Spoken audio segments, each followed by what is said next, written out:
Tour à tour, les députés prennent la parole.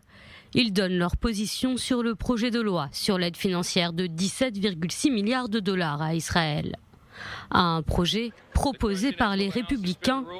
Et parmi les opposants au texte, les plus virulents, Rachida Tlaib, représentante démocrate. C'est reparti. L'envoi de 17,6 milliards de dollars, l'argent des contribuables américains, sans aucune condition, au gouvernement extrémiste de Netanyahou pour qu'il largue davantage de bombes sur des Palestiniens innocents.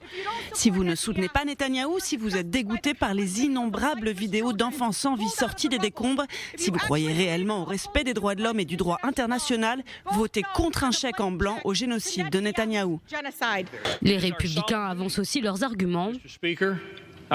C'est notre devoir solennel, Monsieur le Président. Notre devoir solennel est de protéger nos alliés et de vaincre nos ennemis communs.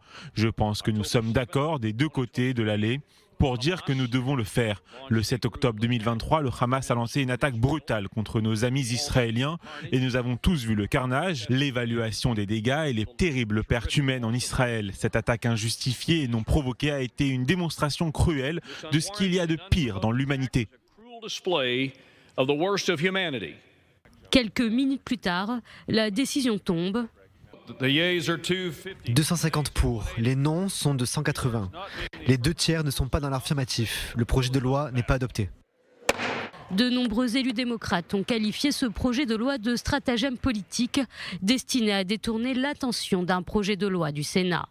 Une enveloppe de 118 milliards de dollars combinant une refonte de la politique d'immigration américaine et de nouveaux financements pour la sécurité des frontières, dont des milliards de dollars d'aide d'urgence pour l'Ukraine, Israël et ses partenaires de la région Pacifique. 14 républicains se sont opposés au projet de loi, 46 démocrates l'ont soutenu, mais 167 ont voté non, suite à l'annonce la veille du président américain d'y mettre son veto.